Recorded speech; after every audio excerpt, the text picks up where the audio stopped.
as promised earlier in one of the posts I put up, that I'll be speaking to a Nigerian immigrant, a student, in regards to Kemi Badenoch.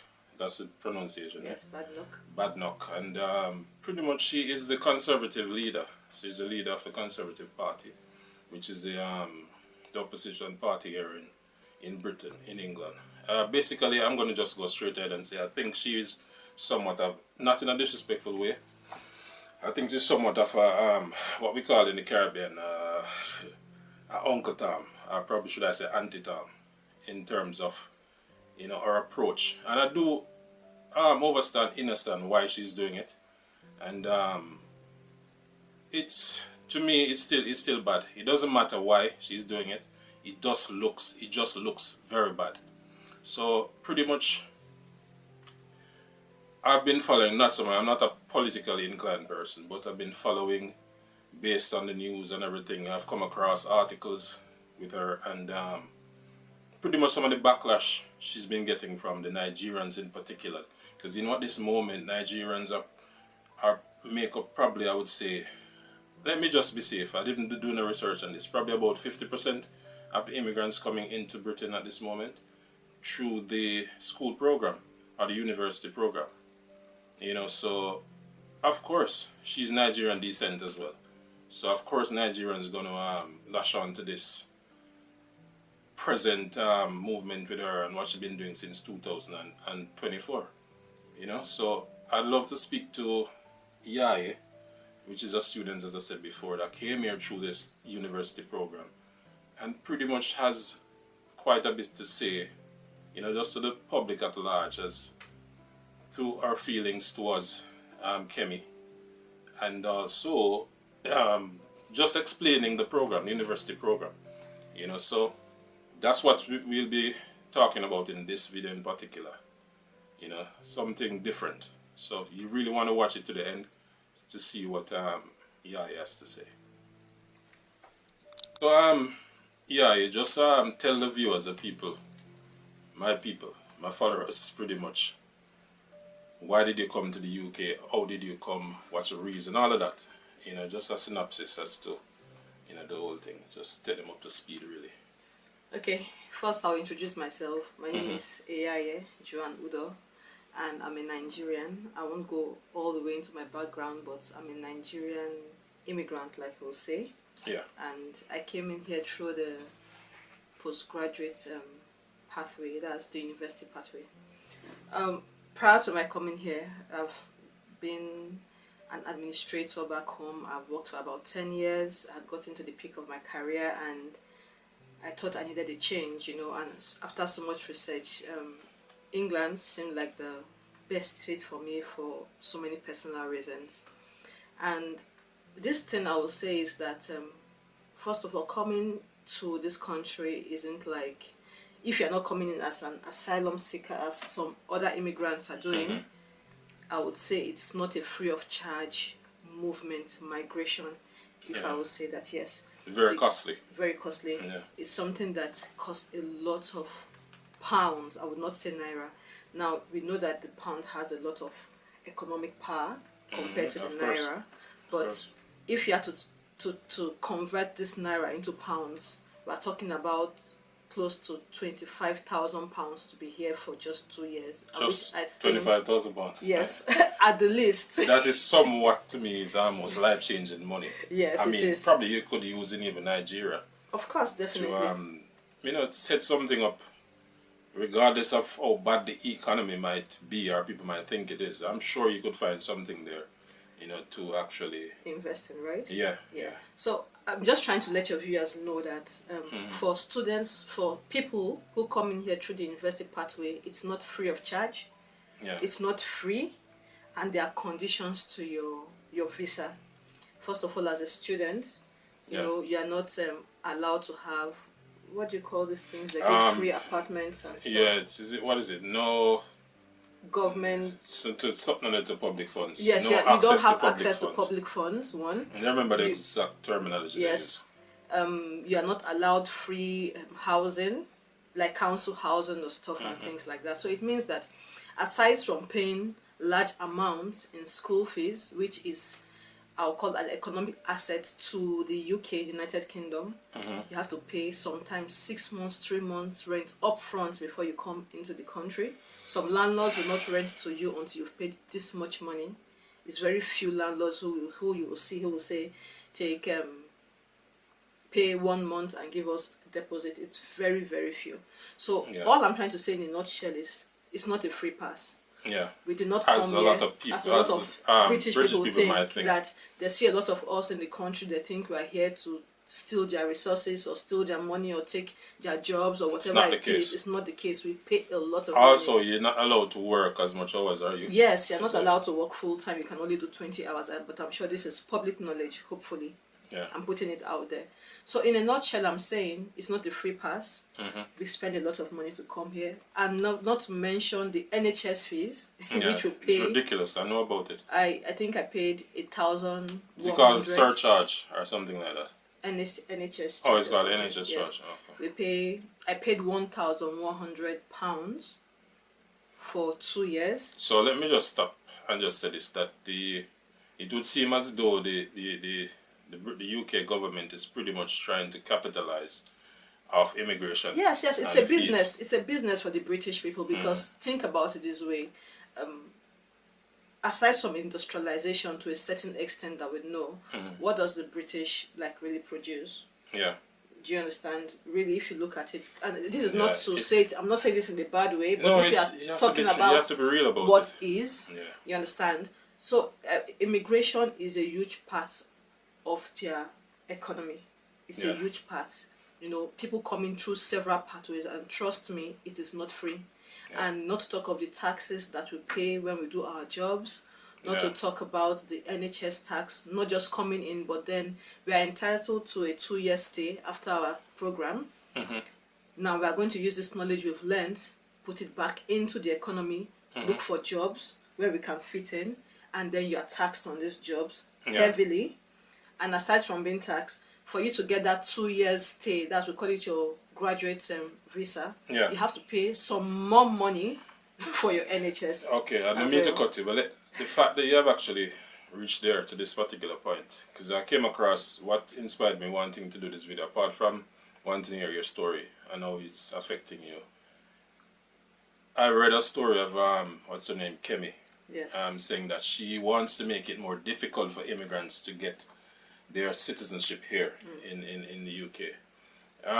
So the moment that you actually touched on that, it brought me back to the exact point where I wanted to do this video. What do you think about that? She wants to put it to what? Is it 10 years? Roughly 15 years. 15 years. By the time you do what is it now at the moment? At the moment, it should be like 7 to 8 years. I'm not very sure, but I think 7 to 8 years. Now, this is what I think. I think Kemi Badenoch is a very intelligent woman. For her to be the face of the Conservative Party, she must have really good ideas. But then, it also shows that her points, her views, and how she chooses to go about it, to me, is like, she's speaking the mind of the people, a certain group of people. Yes, in particular. The British people. Yeah. The British people who are against maybe excessive immigration. And I can understand that. I can actually understand things done excessively. Yeah, of course, you're going to have effects. There's cause and effects, you know. But then it speaks to what they are really feeling, in which they are pushing a black Nigerian British woman to the forefront to say, because I think if a person of color is saying it, it doesn't make them look bad. Yeah, this is exactly why I said in the beginning of the video that I actually see her somewhat, not in a respectful way, but as we say in the Caribbean, our Uncle Tom. You understand? Uncle Tom back in slavery time is known for somebody who would, a black person who would been given the mantle now to rule over the black brothers and sisters in the fields. And they would whip them even harder than the actual slave master themselves. You know, so this is our see here. When Caucasian or white supremacy doesn't want to do the work themselves, they'll put one of us in place and call us the first, because she's now being called the first black leader of the Conservative Party. So they'll use this, and then this will actually almost use as a somewhat of a motivator. I don't know if this is motivating her. Well, it's possible. I wouldn't say, I wouldn't assume things. I'm not Kemi, I'm not in a conservative party, I don't know anything about politics. I'm just airing my view as I see it, having heard other people speak and what I also think. Yeah. You know, she is just, I think she is just playing a part. Would the Conservative Party make it to power in 2029? I do not know.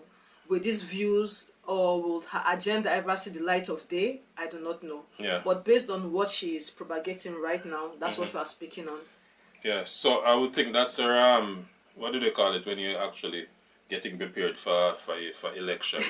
That's her, I don't remember. Her campaign. Campaign, what they call the next word, yes. Yeah, there's an next fancy word that they use. I don't Agenda. I know the word you're looking not the for, word, but but I I can't remember it either. Yes. Anyway. Basically, I just want to ask you, as a fellow Nigerian, as I say, I've been following our movement for just quite a bit for a little time, and I realize that the Nigerians are pretty much very, some are aggressive towards her in terms of how they view her and what she's doing. She being Nigerian descent, the fact that she has actually said one of the reasons why she's so tough. I think I read this. I don't know if I'm mistaken. She says she actually grew up or spent most of her childhood in Nigeria, where she would have heard her neighbor's door being kicked in and people getting dragged out for whatever reason. Her brothers should go stolen and stuff yeah, like so that. she was traumatized by that as a child. So she coming back to the UK now and thing, it has somewhat, I don't know if motivated her to be and to put herself in the position she is as a politician, somebody who can actually make change or changes that would lead to the safety of people in general in the UK. But what is your take on it as a Nigerian, Okay, to me it's a bit confusing. I think the reason why she's getting a lot of backlash from the Nigerian community is because she seems to have everything negative to say about Nigeria. And this is not to say that Nigeria doesn't have its problems, just like every other nation in the world. Of course. A lot of nations have gone through insecurity, they've gone through poverty, name it. Yeah. You understand? And to want to compare Nigeria to countries like the United States of America, who has been there for over 150 years established, or the United Kingdom, we're just about 50-something years old. Yeah, like pretty much any other so-called black nation. Yes. So third world country. I think we are still we are still improving as a people, trying to know what is right from wrong. If I would say that, but it's not. Can I just interject? I want to say Nigerians. I think Nigerian people are brilliant. Yes, we are. But Jamaicans are more brilliant. Oh, please. But yes, I do respect the Nigerian people. I think they have a fighting spirit. They're very radiant, very intelligent, very smart, so very clever. And I give that to them.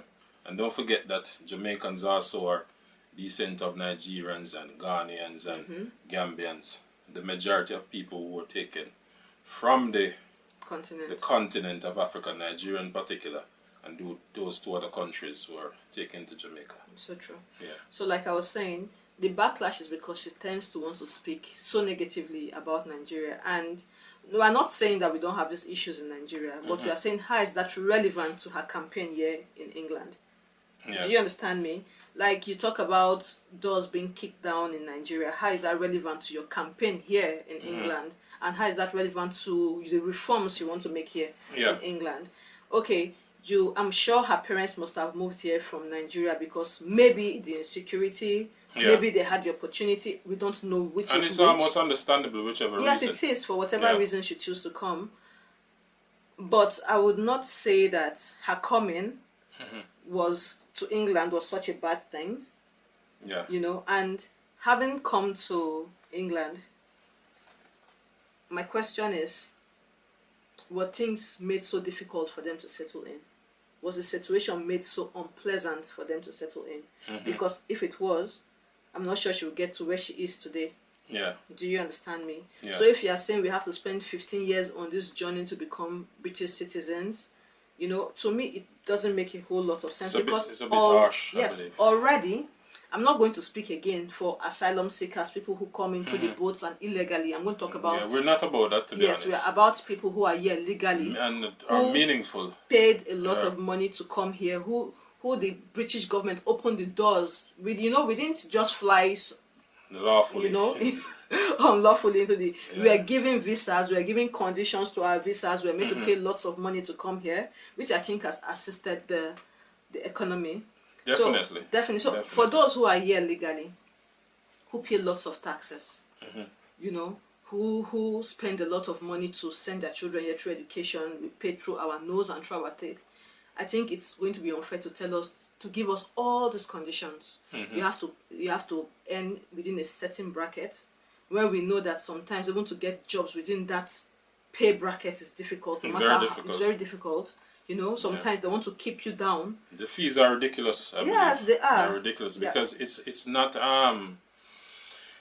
is it logical? It's not realistic then, so to speak, because when you look at what jobs are paying, like for instance, I'm a chef. When I look at chef jobs, what they're offering for a sous chef position, and when you look at what it would take for you to say, for instance, you had to do like a spouse visa or just a visa for you to stay here to get your stay extension, it's pretty much what they're asking. The requirement for you working for over a year period is way more than what you actually would get a year. So the question Or to the me common is, job.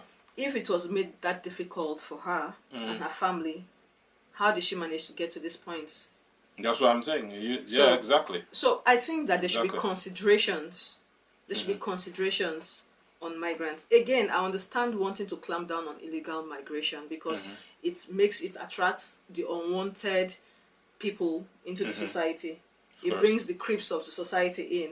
When you have people coming in under the guise of anything, you could bring in what do you call terrorists. You could bring in unlawlessness, lawlessness, right? Anything possible. So it's everything has its purpose pros and its cons. Yeah. So I can understand clamping on that, but people who are really here genuinely, who have paid a lot of money, who are contributing massively to the economy, you shouldn't make them suffer the fate of people who are just here taking the government benefits. Because I heard that some of those asylum seekers are being given free housing, free bus passes. And I think they got a card with money on it every week, Yes, which you they know, can use. they are getting all this thing, which is money that's coming out from taxpayers.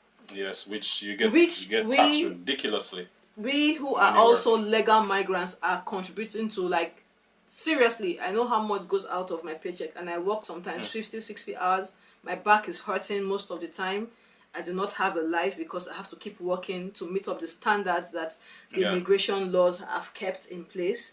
And then you give it to someone who is doing nothing, who is here under the guise of being an asylum seeker. So yes, I can understand all these things wanting to be put in place. The asylum seeking thing, I've never understood it. And do you think Britain is actually acting on a guilt basis? Yes, definitely. Definitely. I think that's what's happening, because most of these countries that these people are being seeking asylum from are colonies of Britain. Definitely. You understand? You know, I think it has gotten to a point where they felt that they needed to be viewed as more open, to be embracing of every culture, and you know, unfortunately, no, because I think it's. Should I say this? I'm going to be the straight right and say it. I think it's a pretentious move to just say we are accepting of every culture and every whatever because of a guilt that they have done back in slavery time, whatever. I think it's a guilt base, and I think things are still being done. I can't pinpoint it, but I'm sure if I start researching and start digging up information, you'll find out that countries like France, Britain, whatever you want to call Britain, whether it be England or whoever, are still meddling in people's business. There's these colonies. Definitely. Still interfering, still wanting to interfere in their government, in the way things are being run in the elections, name it. They are there as observers. And even when, because if you ask me, if you come as an observer to my country to see if the elections are going freely and fairly, and then you see that the elections are not going freely and fairly, but then you record it as, or you report it as, oh, the elections were fine. Oh, it was great. Because my question is, why do you have to record that? Is it in your favor? Are we doing something that you want to be in your favor? It's in your favor. I've always known this, that they always have their hands there to make sure. We digress. Yeah. We digress again. So let's stick to why we are here on this video. Okay. Sorry. I'm just getting carried away. Because this could be a topic for another video. You know, because based on the content of this video, I'm sure people out there are going to be saying, well, this and saying that. You know, this is why I actually touch on that topic. But we'll answer to that, or I'll answer to that in the next video. You know. So I'm thinking that there should be other ways to promote immigration. And you think there should be other ways to promote immigration, and for them to do it in a way that it's not overwhelming to the resources of the country. You understand me? Oh, okay. Yes. Because by the time you bring all these people in and you have to pay all these monies, it's going to affect the economy. And then people who are working will have to bear the brunt of this monies being given out freely, being handed out. We have to work twice as hard. Yeah. And we are taxed so much just to keep this system going. I'm at work, I see not just immigrants now, to be fair, even British citizens working their asses off. Am I supposed to say ass on? No, you can say whatever. I don't think that's bad. I don't think it's... They are working, like, day in, day out. I see people, we have a lot of hardworking British people, I must tell you. Yeah, because when I go on the buses, I'm not talking about British people now. When I, probably on a Sunday, I take the bus. Like, if I'm standing as a bus stop, probably 80% of the people I say coming out of the bus going to work are African people. African people. Yeah, and they look like Nigerians to me. Most of them are Nigerians, trust me. They're going to work. We are going to work. That's all we do. But when you do see the British people working, they do work hard. They do work so hard, yes. I must, to the ones that actually they do work. No, I give it to them hard, because man. You think you're working, they are with you, they're doing the work as well. Yeah, man. If you're doing 11 hours, they're there 11 hours. They're there. If you're packing dishes, they're there packing dishes. Yeah. If you're there scrubbing pots, they're there scrubbing pots as well. Yeah, and let me just say this, because in one of my videos previously, I've been getting a lot of some comments, very angry comments from some British people. But I'm just want to say to the British people that I'm not a mind of that is one-tracked or one-sided. You understand? I'm just talking to you almost in layman terms. So I expect you as a person, we being in the same category in a sense, we're not in government, I'm not in government, you're not in government. I'm not specifically targeting you. You understand? What I want is a conversation between us as regular people. You understand? So I'm not saying that when I'm saying stuff like this is not to offend you in any way, but to let you see other sides and to acknowledge that and to start having your own conversations. You know, to make sense, because we're all in this together, whether or not you believe it or not. We, the people, need to start having the conversations to make the changes. We are the government. Yeah, whether the government is in Nigeria or the government is here. Nigerian people are the government, the British people are the government. So we need to start having a dialogue as people to make change that is good for both parties. You understand? Mm-hmm. So I agree with you. Mm-hmm. Again, Kemi Badenoch might have a point in wanting to reduce excessive immigration. The people, the British people, I also know, can feel a bit, I don't know, sometimes I get this feeling that they feel like strangers in their own land sometimes. Of course, yes, because I've felt that way looking at it, because, as I say, I'm a person who try to see things in its truest form and in the reality of it. So regardless of me being an immigrant and benefiting from this country coming here as an immigrant, I still see the side of the British people wherein they almost feel invaded. Oh, that's the word. You understand? Yeah, they actually feel invaded. I actually... Because there are areas where there's no British people at all. Yes, none at all, you know. So like, sometimes I do get that feeling. I look at them and I feel that they're trying very hard to make sure that they're accommodating. Yeah. Especially when I get on the bus sometimes and I look, all I see is African, Asian, and just you. And sometimes I see them, they're the nicest people too as well. Yeah, some of them are really, really... I have a very nice colleague at work. Like, I won't have it any other way. I do feel like we've invaded their land. But then I also feel it's as a result of unlawful migration. Yes. Yeah. And just also, I think it's just their government. And the government as well. Yeah, because they have just tried to take on everybody. Advantage of using immigration as a way to fuel the economy. No, somewhat. Well, you don't think? So I think that I don't know if the government is benefiting from people who come here as asylum seekers. But I do know they are benefiting from people who come here like yourself on care visas. People who come here with sponsorships to work in care homes and other jobs that the British citizens don't want to do.